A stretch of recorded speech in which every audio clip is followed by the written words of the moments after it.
Merry Christmas, everyone, and thank you for joining me on the very first episode of my 12 cooking days till Christmas. It is a pleasure to have you joining me. I'm hoping that over the next 12 days we can cook some really exciting food, some really delicious food, and some extremely healthy food as well. Whether you're serving it to yourself, whether you're serving it to your family or someone that you love or someone you don't like that much, it doesn't really matter, as long as you're doing it with love, whatever it is you're doing, and you're also doing it with the knowledge that what you are serving the people that you care about is something super duper healthy. Don't even have to tell them, just serve it up because they won't know as long as it's delicious, right? So that's what we're doing.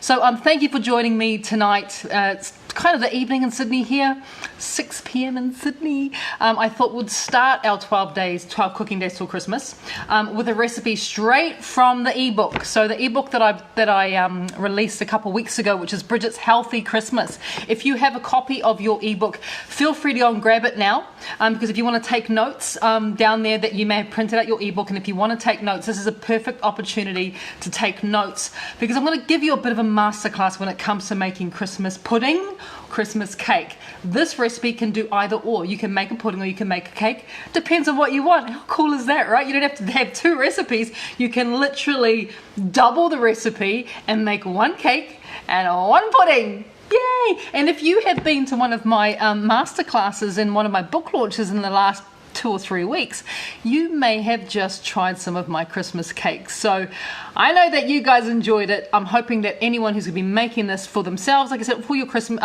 family or friends, you're going to love this cake as well because it's a really, really decent recipe, and it's been one that I've been working on for a really long time as well. So I tell this story often that I literally was born with a piece of Christmas cake in my mouth. I am a December baby. I'm actually a bit more unfortunate than just being a December baby. I am born smack bang in the middle of Christmas and New Year. So I'm one of those people that every time I throw a birthday party, no one turns up because everyone's either away on Christmas holidays or leaving to go to New Year's. So it's one of those things. I've stopped throwing Christmas birthday parties. I now just focus on Christmas because I love Christmas so much. You can sort of tell. And because I was a Christmas or a December baby, my mummy craved a Christmas cake while she was pregnant with me, and she used to hide it, wrap it up, and she would hide it in the back of the fridge. So none of the other kids, I'm the youngest in the house, so none of the other kids would find her stash of Christmas cake. So I was literally, born with a slice of Christmas cake in my mouth, and to this day I absolutely adore the flavors. I adore the texture. I don't just adore it at Christmas time. I adore it any time of the year, but it's even more special at this time of the year. Being a Christmas baby and all, it kind of makes me feel good. So I'm going to teach you guys, or give you a bit of a masterclass lesson in how to do this. Like I said, if you've got your Christmas ebook printed off, Bridget's Healthy Christmas, I suggest you grab it because you might want to take some notes on the recipe. I mean, the recipe in itself in the cookbook is in the ebook is very robust, but I'm just going to be teaching you guys some other little tricks, so that things that you may want to swap out, because one of the things you will notice if you've got the ebook is that the recipe doesn't call for any booze. You are welcome to put booze into it if you want to, like brandy or sherry or whatever it is. I didn't grow up having booze in my Christmas cake, so it's not something I'm used to, but if you want to have booze in it, I'll also let you know when is a good time to add it into your cake as well. If you want to add nuts, you can do that too. So some really cool little tips and tricks that we're going to go through tonight on tonight's cooking class, but I'm going to give you the basis of what is going to create for you the most wonderful, and ho ho ho to Kathy as well, what is going to create for you the most wonderful Christmas cake experience. Like, it is seriously, it's fabulous. It is absolutely fabulous. So let's get started because there's not a lot to it. Let me be honest with you guys, there's not a lot to this cake, but there are a few little hints and tips along the way. So come on down to my board, see what's happening down here, and let us get started. So the first thing that we need to do is you need to think about the dried fruit that you're going to be adding into your Christmas cake. The dried fruit is completely up to you. You can have raisins. See in my bowl here, I've got raisins, I've got currants, I've got sultanas. I've also got a little bit of orange peel in there as well. That is completely up to you. So you decide what type of fruit you want to add into it. You may buy a bag of already mixed fruit. Just make sure if you do that, check the label of the bag if it's already mixed, because sometimes, would you believe, they add sugar. Dried fruit does not need sugar, but sometimes they do add sugar, so just keep an eye on that. If you are buying a bag of pre-mixed dried fruit, make sure there's no sugar in there. I've also got just a few apricots in there too, but like I said, it's completely up to you how you decide to mix up the fruit. All you need to make sure is you have the weight, which is just over half a kilo of fruit goes into there. So as well as this dried fruit, and you notice I've got my cooktop here and my wok. You don't have to use a wok, you could use a pan, but I thought for you guys at home, it's probably best that I put it into the wok so you can kind of look in and see what's happening. This is a really nice size. So I'm literally just going to throw that straight into there. I've already measured out the fruit, so that goes straight into my pot.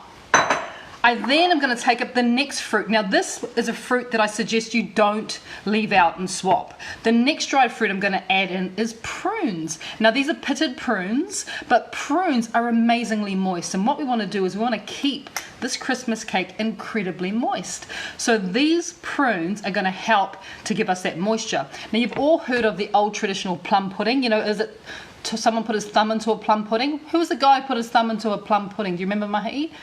Tom Plum?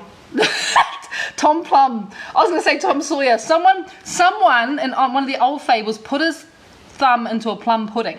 And everyone's like, well, what's a plum pudding? Well, this is what prunes are, right? They're dried plums. So this is how you get that traditional plum pudding texture. You need to add prunes. Trust me on this, add prunes. Prunes, of course, as I was saying, are pitted. And what you want to do with your prunes is just chop them through, just roughly.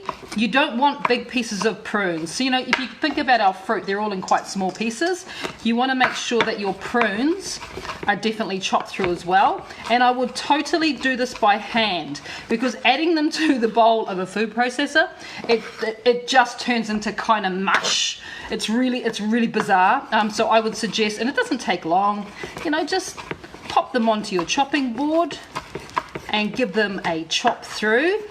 This was kind of the revelation for me when I started adding prunes to my fruit cake, as I realized that they really incredibly help in such amazing ways to keep this pudding moist. Now I've got a question. Yes, Mahi?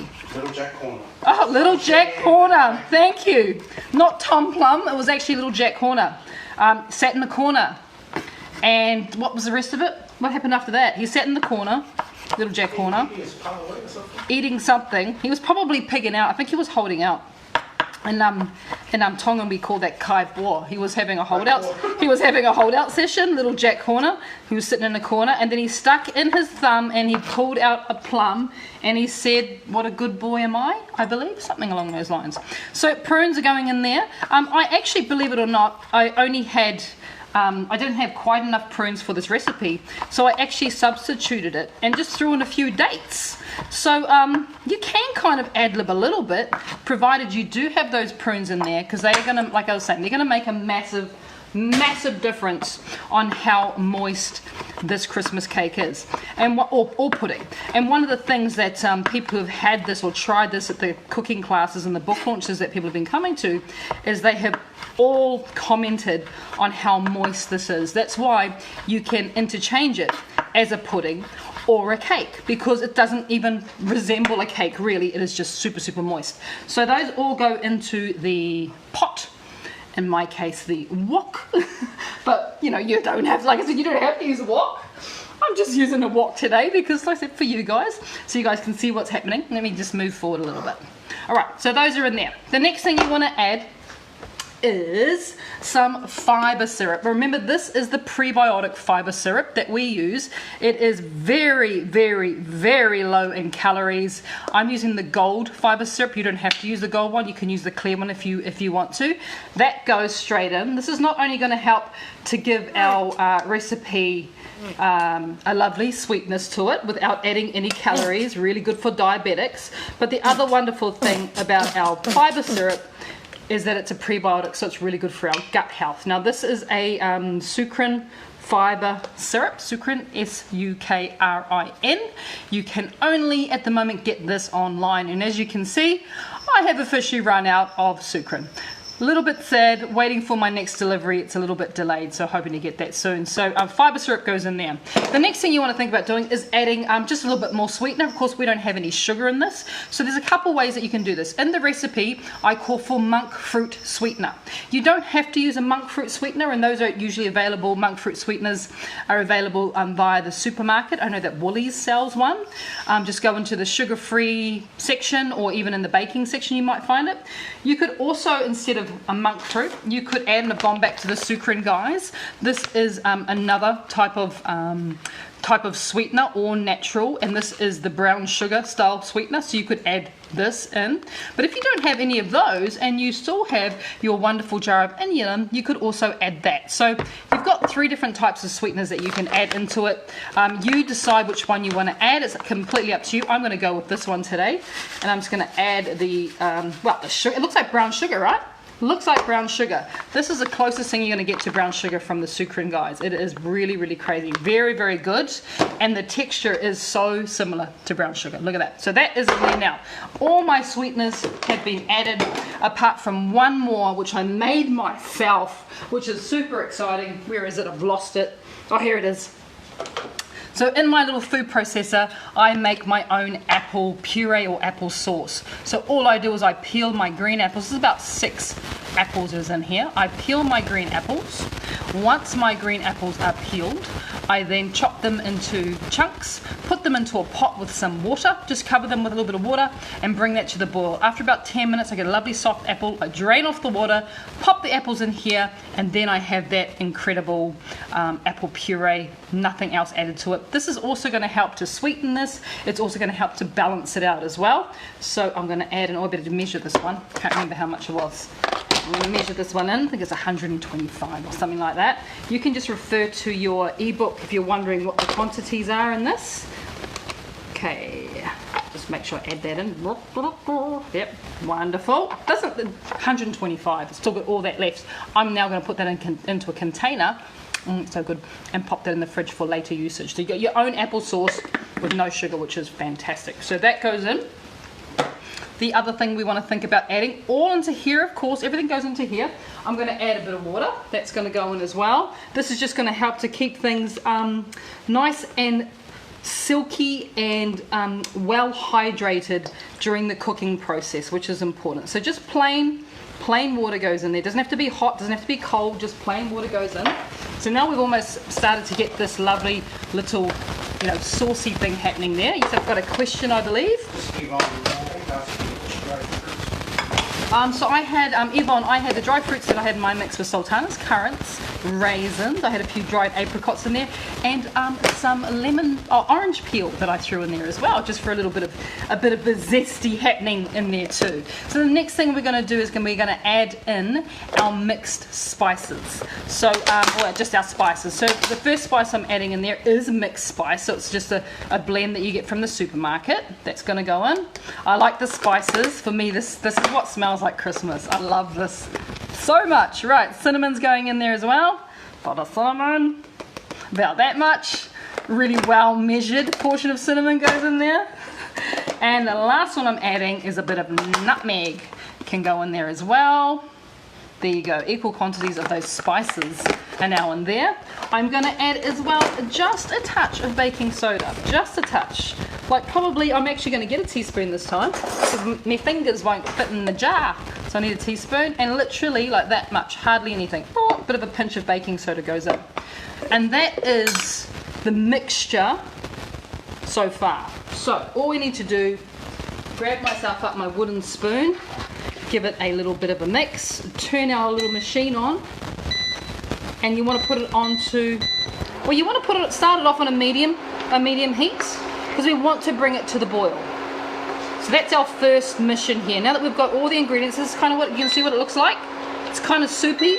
You've made like a dried fruit soup, which is perfect, kind of soupy. And by the way, this is the perfect time to make this recipe in the evening, because I'll show you, I'll let you know why in a second, but this is like, I always make my Christmas cakes usually after dinner. This is when the magic starts to happen, and I'll explain to you why later on, but there is a very good reason why this is the perfect time. Once the kitchen's done for the evening, everyone's kind of watching TV or watching their phones, or watching Netflix or whatever it is, you get your time in the kitchen, this is the perfect time. So I'm just going to let that come to the boil now. I'm just going to move that off to the side, keeping an eye on it, of course, always keeping a watchful eye on it. I've got sticky fingers, I need to go wash my hands. They are sticky from the prunes.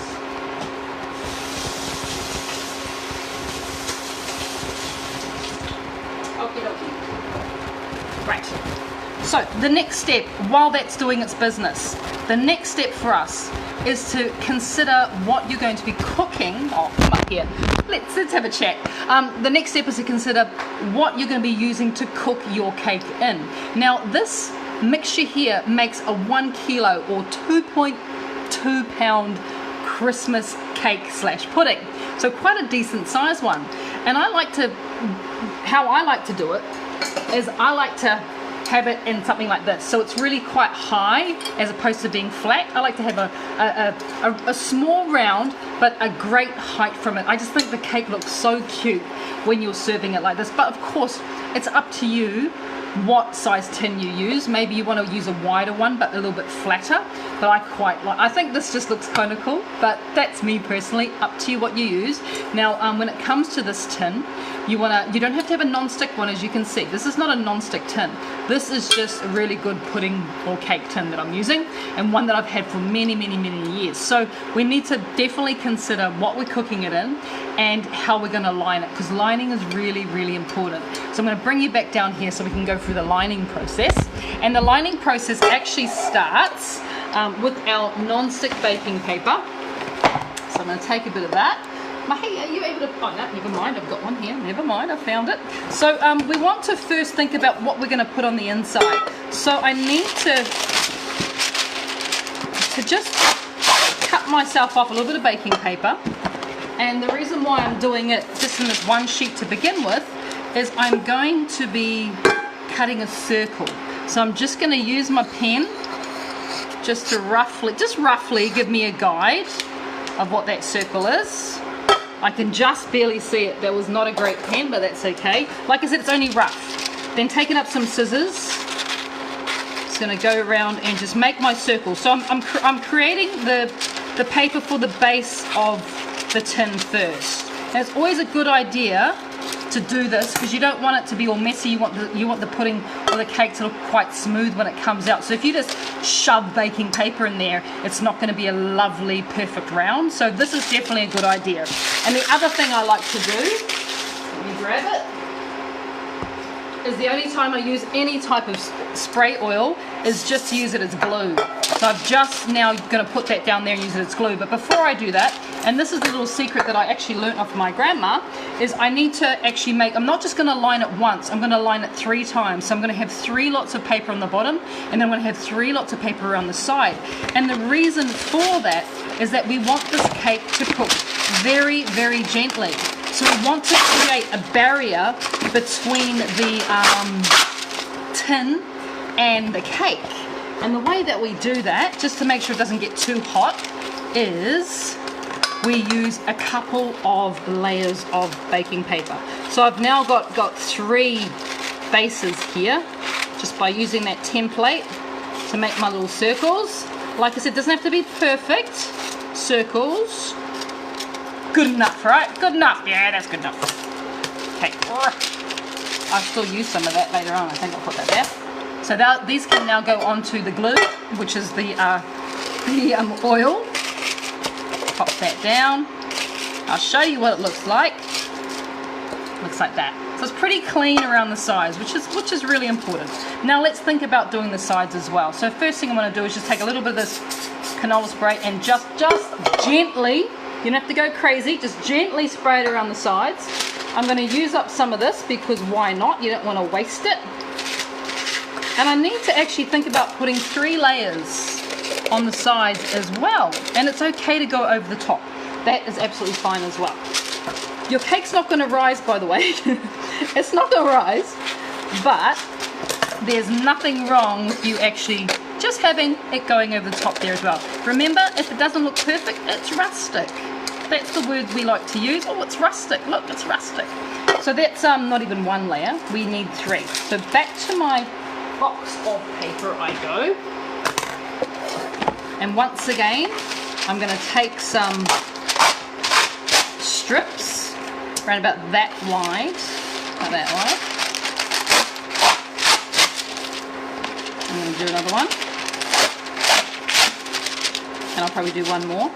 I know it seems excessive, but this is what is going to help to keep our cake moist when it's cooked and not be dry and crumbly. There's nothing worse than a dry and crumbly cake. So I'm back to my little tin.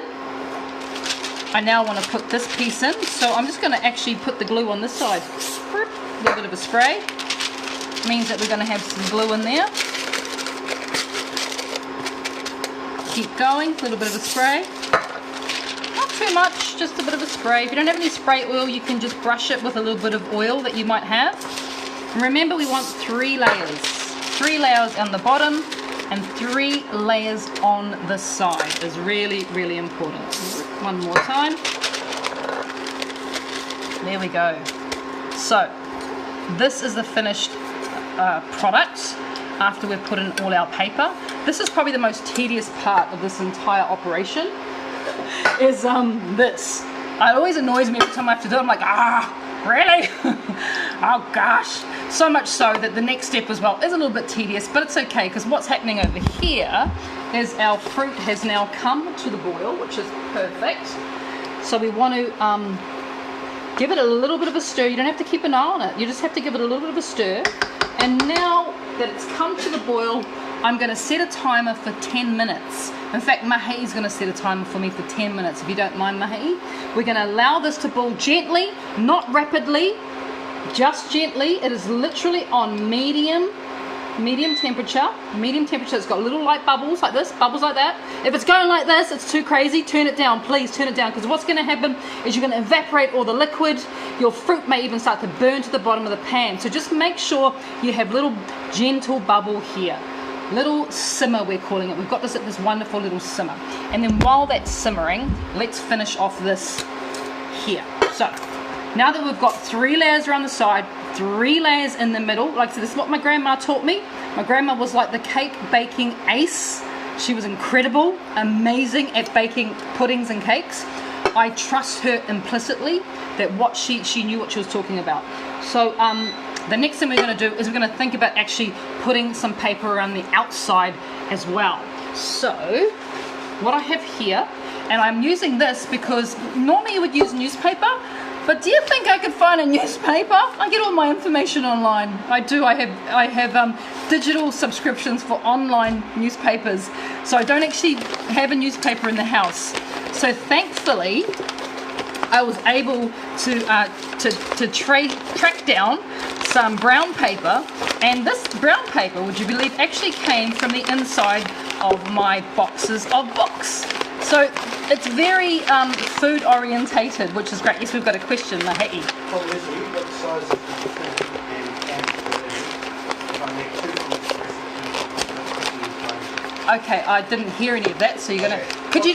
Can I just do this first, because this just requires my concentration. I'll come back to that question in a second. This is a very a part of the recipe. Actually, you know, Mahi, this is a good time that I might need your hands. So if you've got someone to help you with this, it's a good time. So I've got 3 pieces of paper or newspaper around the edge. I just need you to just to put your hand there and there, just to stop it from opening. Because what I'm going to do now, and like I said, this is the most annoying part of this recipe. What I'm going to do now is I'm going to take up my kitchen twine, a little bit of string, and just wrap it. So just if you just want to turn around that, okay, everyone can see. So I've just got my little kitchen twine there, and that is going to hold our paper in place as it cooks. So this, as I was saying, is the hardest part. Thank you very much. It is the hardest part of this recipe. Everything else is easy as. That's the hardest part. I know it doesn't look it looks really interesting. Interesting. Just turn this down. It's just bubbling a little bit too frantically. Remember, simmer. It looks really interesting, but it does the trick. Rustic, remember? I've just got that little bit opening there, so I'm going to go back to my my kitchen twine and just make sure that I secure that base down the bottom as well. So really good thing to note, that if you are like me and you have certain things that you use just for certain recipes, for me I only use these tins to make Christmas pudding.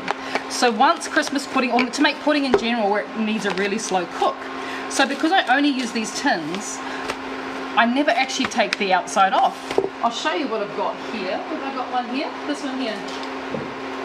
This newspaper has been around this tin for like 3 years. I still keep it on there. It's about, don't waste it. Once it's tied on there, do not bother about taking it off. It doesn't touch your food, so you don't have to worry. That's 3-year-old newspaper that I've still got there. So you don't have to worry about doing that, which is fantastic. So that's what we're looking at. Sorry, what was that question again, Mahi? What size tin is it? What size tin is it? This is a 1 kilo size cake tin. I don't know what the diameter is, but look at my hand. It's actually quite small. It's not very big at all. It's a 1 kilo tin because it's got a great depth of size to it.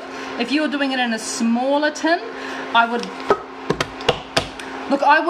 still leave it in there for 3 hours, which is the cooking time. The reason I'm saying that is because it's such a gentle cooking time. You're not going to overcook it. Trust me, you're not going to overcook it.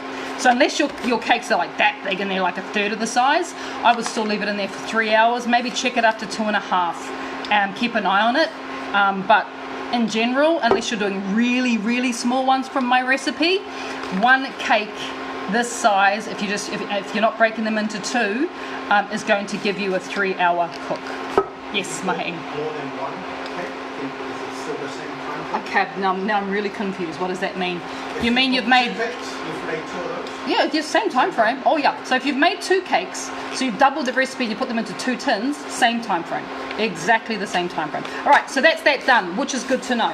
And I'm looking over here, and this is all looking pretty good as well. So what you can see is that we still have a good amount of liquid in there, which is really important. I haven't got it boiling too much because you do not want to reduce that liquid too much. You can go through and you can just, every now and then give it an occasional stir. You're just checking on the progress. But the main thing to watch during this point is that you don't boil it too rapidly, because you want to have that wonderful moisture in there. So once this has come to that 10-minute mark of boiling very gently, you then need to allow it to cool. So that cooling phase usually takes around about an hour to let it cool, and I'll show you the reason why you need to let it cool before you add the next ingredients. So let's pretend that this is 10 minutes are done. I'm going to turn this off. We don't need this anymore. That can go over there. Let's pretend that 10 minutes is up, because here's one that I prepared earlier. In fact, I actually made this one last night. This one's from last night. Oh, it's got chia seeds on it. What have I been doing with chia seeds today? Oh, I made chia berry jam. That's what I did. I made chia berry and rose jam to go with our fresh bread that I made. So this I made this one last night, and you can still see how moist it is. You can still see that there's liquid in there, and that was last night's one. It's really important that you allow it to cool, because the next step that you're going to do is going to be adding eggs. You don't want to add raw eggs to hot liquid because they'll start to scramble. So you need to allow that to cool for around about an hour, and also as it's cooling, it'll be soaking in those wonderful liquids that you have in that pot, those spices and stuff. So with the eggs, I've got 2 eggs that we're going to add in, and you just want to give them a quick whisk.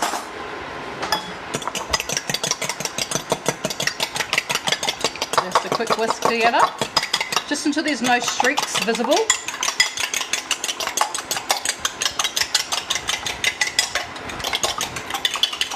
and that is just going to go straight in to the mixture and just break it up. And you can see that, like I said, I made this last night and you can still see how moist that is. It's fabulous. Now, if you were adding booze, this would be the stage where you would add the alcohol. The reason we don't add it in the boiling stage is because you're going to boil all the alcohol away, which is not going to be great. So in order to keep the integrity of the flavor, the taste, and also the alcoholic quantity, the alcoholic content, you want to add it now. So not in the boiling stage. So I'm not going to tell you how much alcohol to add, because that, my darlings, is completely up to you. I'm thinking not too much, maybe 30 mils, or or a big swig, or whatever it is that you normally do. Like I said, I don't ever put alcohol into my fruitcake. It's just how I was brought up. But if you like a little bit of brandy, or a little bit of sherry, or a little bit of whiskey, or whatever it might be, now is the time to add that drop in. And like I said, I'm thinking a nip, which is 30 mils, a normal pour that you'd get into a cocktail, or more. I don't know. We've got a question. Yes, thank you, Mahi. Did you keep that in the fridge last night? No, I didn't. Great question. Did I keep just the fruit after I'd heated it? Did I keep it in the fridge? No, I didn't, because I didn't want to get too hard. And there's nothing in here that's going to go out. There was no eggs, which is literally just fruit and water and some sweetener, and that was it.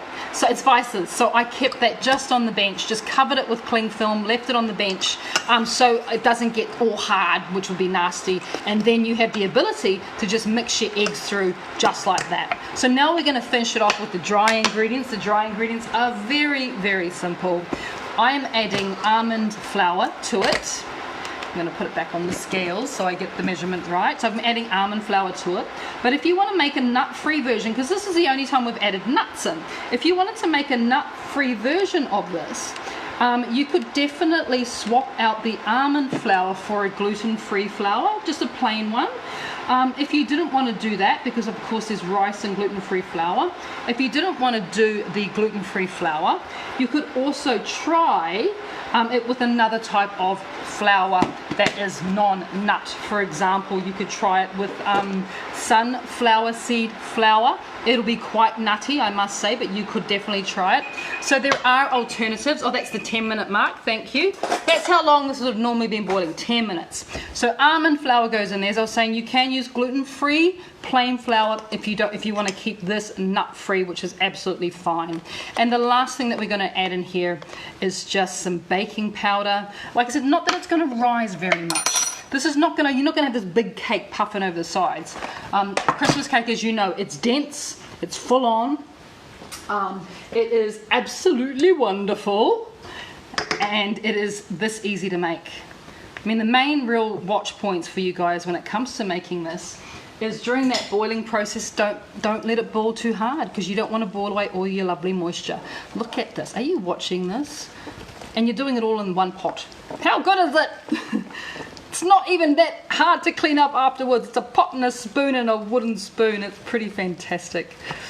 So that is literally the cake. That is all there is to it. You don't have to worry about over mixing it, because there's no gluten in here to make it go stringy. There's literally just you and a spoon and your ability to prevent yourself from licking it before you put it into the cake tin and start cooking. It's difficult, because the smell coming off this for me now is Christmas. This is Christmas in a pot. All right, that's it. Yeah, nothing else is going in there. Like I said, if you've got the booze in there, good on ya. But if you wanted to even add, a few almonds and stuff, you could totally do this right now. Completely. Maybe you want to add some chocolate chips. I don't know. I don't recommend it, because I think it's perfect the way it is. But if you wanted to, you totally could. I'm giving you the base. You create whatever you want from it. You make it your own. Right. So back to our lined container or tin. And this, remember, this is a kilo of goodies in here, so this makes a huge cake. And it's this sort of size. I love it, because for me it's perfect for giving away as gifts, and I do tend to make quite a few of them. And I've got about 4, I think I've got 4 of these tins, so I can make 4 at a time in my lovely big oven. So I get 4 of them going, and then I give them away as gifts, because I just think everyone should have Christmas cake. I know there's people out there that don't like Christmas cake. I'm figuring that none of you on this live dislike Christmas cake, otherwise you wouldn't be here. You'd be somewhere else going, blah, Christmas cake. I've got another question. Thank you, Mahi. Shane Mackey asks, would you still use kurkuma powder as a sweetener or just inulin and a scoop of fiber syrup? You can still use lucuma. It is an alternative. There are so many different types of sweeteners, and lucuma is a really good one because it's got a very fruity overtone to it. I know in my old recipe I had lucuma, but I did find that it's quite hard to track down, so I started to move on to other sweeteners. But there's nothing stopping you from using lucuma in replace of the fiber syrup, because it is a wonderful natural sweetener, and it has lovely fruity tones to it, so it's definitely a good one. So now that I've got that in there, it looks like that. Look at that, fantastic. Huge, heavy, 1 kilo. You could throw this at someone and probably knock them out. This is a decent sized cake. So now what you would do right now is, oh my gosh, I'm just seeing that message from someone about opening a healthy hub. I'll come back to that, I promise you. So now that you're at this stage and you have your Christmas cake in there, or pudding, you want to pop this into your oven. Now the oven is preset at 120 degrees Celsius, so it's really, really gentle. The tray is in the middle of the oven, 120 degrees Celsius, and you're going to pop that in there for 3 to 4 hours. That's how long it's going to take to cook. Hence why I like to put it on around about this time, so it's just going on close to 7 o'clock. So I pop this into my oven around about 7 o'clock at night on 120 degrees. At 10:30, I turn the oven off. But this is important. You need to leave the cake overnight in the oven with the oven turned off. Trust me on this. Please, please, please trust me. This now goes into the oven at 120 degrees Celsius, low temperature. That's the same temperature that we make pavlova. By the way, guess what our cooking class is tomorrow? For day 2 of 12 cooking days till Christmas, I'm teaching you guys how to make a sugar-free pavlova. So because this goes in so low and it dries out very, very gently, that's why I said when it comes to the cooking time, whether your cake is bigger or smaller than mine, it kind of works out the same in the end. Go for that 3-hour mark. Add less if you are really small, add more if you're doing a bigger one. But I work on around about 3 to 3.5 hours, and then when the time is up, right about 10 o'clock at night, the house smells amazing. Oh, sorry, come on. The house smells like Christmas. Like literally it's time, that's when I start crying, because the house smells like Christmas. Now people are, oh my God, what are you cooking, Mum? I'm like, Christmas cake. Then you turn your oven off. You don't open the door. You want to keep the heat inside of it. Turn your oven off, keep the door closed, and keep your cake in the oven overnight. Yeah? Has everyone got that? Important step. Really good important step. Leave it in. And the next morning, when you run downstairs, so excited, almost like it's Christmas morning because you get to look at your cake, what you are going to come across is, it starts off life like that, right? It's kind of caramel looking. It's kind of a caramel looking cake. Starts like that. After you take the cake out the next morning, it looks like that. Check it out! Doesn't that look great? That is Christmas cake / pudding. That's what it's all about. I'm going to unveil it now because I made this one last night and obviously left it in the oven overnight, as you do, to show you guys what it looks like. And yes, it's in that tin that's had the same baking paper, the same newspaper on it for 3 years. I might have to change it. It's looking a little bit grotty, but it's still there. It's fine. It doesn't touch the cake. So we pull out the sides, just like that. They come up nice and easy. No rubbish. Hey, do you want to get me like a little pedestal? I forgot something to serve the cake on. And then it just slides out. Don't even have to bang bang. Just slides out. A cake stand, please. Woo-hoo-hoo! Check that out. Look at that, guys. Isn't that the darkest, deepest, most dangerously, incredibly awesome cake you have ever seen? It is phenomenal. It is so moist. It is cooked so well. Can you see? I'm hoping you guys are really picking up those colours. but look how dark it is. It is like, seriously, this is the best cake that I have personally made to date when it comes to this recipe that I'm sharing with you guys. This is as good as it gets. And the fact that there is no gluten in there, is no sugar in there, there is no dairy in there, it's almost a little bit crazy when you think about it, how incredible this cake is. So only reason I'm still holding it in my hand is Mahi is frantically looking for just a cake stand to put the cake on, love. Anything you can find. First one you can track down will be great. I feel so sorry. I've seen him on wild goose chases sometimes. I know it's there. I know it's in there. Just look to the left or look to the right, and he's like, oh, I know what I'm looking for. It's on the right. They're on the right hand side of the Okay, so I mean, this is, like, as I was saying, this is a fabulous cake that I'm just going to put it onto a plate just in case he's not able to find the cake stand. I don't think he's going to be able to find a cake stand. Oh no, he's found one. Alright, that one there. Thank you very much. Here we go. My good old trusty cake stand. Look at that. Isn't he like seriously gorgeous? Gorgeous, gorgeous, gorgeous. Now, there's a couple things you can do with this cake. You can wrap it, well, you can eat it. You can slice it and eat it, of course, like duh. You can totally start eating it. That's the first thing you can do. The second thing you can do with it is you can wrap it in baking paper, put it into a tin, and then put it in a dark place, and it will just sit there and it will mature for months. So just treat it like a normal Christmas cake. You can also heat it up. So either pop it into the microwave, or you can put it into a steamer and steam it up, and you can then use it as a pudding. And the reason why we have the ability to go between pudding and cake is just how tender it is. So I'm going to slice it open for you guys so you can see. Remember, this is not even 24 hours old. This cake is less than 24 hours old. And even with me doing that, I can hear the moisture. Oh my goodness. Check that out. That is the most moist cake. That's why we can have it as a pudding as well. You can serve this with my almond milk custard, which is a wonderful dairy-free custard alternative to normal custard, and that's in the ebook as well, in Bridget's Healthy Christmas. You can just eat it on its own in big fat slices. I have to admit, I prefer to have it as a cake. And I will normally let this sit for a couple of days till it gets really, really, like the flavour really intensifies. But unfortunately, I don't think it's going to last that long because already I have Mahi eyeing this up. He's eyeing this cake up because, I mean, even just the top. So you just want to pull off the top and just eat the top bit. It's so chewy. It's ridiculous. It is wonderful. So there you have it. Oh my gosh.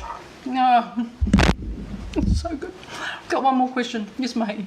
Karen Hampshire just asked, what purpose does the outside paper wrap have? What purpose does the outside paper wrap have? It stops it from overheating and drying out. So that's why we've got 3 layers in there, 3 layers out there. It stops it from overheating. So what you want to do, that's why it goes into a cool oven. It's wrapped in all this foil so the metal won't dry the outsides out. And that's why, Karen, you have this tenderness. Because we're doing that with the paper. And I want to thank my grandma up there who gave me that little hint. She's a clever lady on how to make sure we get that moist cake. And I only wish she was here to have a slice with me and share some Christmas stories. She always had the best stories. But also I want to show her what her granddaughter's come up with when it comes to making sure we all eat healthy this Christmas. So thank you for joining me. Do not forget that tomorrow at lunchtime between 12 and 1 we're going live with my Pavlova masterclass just for you guys, sugar-free of course. If you make this, make sure you share it with us please. I really want to see what you come up with. If you've added any other cool things like dried cherries or blueberries or any other fruit that you want to and make it a little bit more modern, put some nuts in there if you like nuts. Of course, the booze goes in there. Please let me know. We want to see what you guys have come up with. Join our support page. We'll be sharing all our creations. We're sharing on there. Bridget's Healthy Kitchen Family. Would love to see you on there. Don't forget tomorrow between 12 and 1 we'll be doing, or maybe between 11 and 12.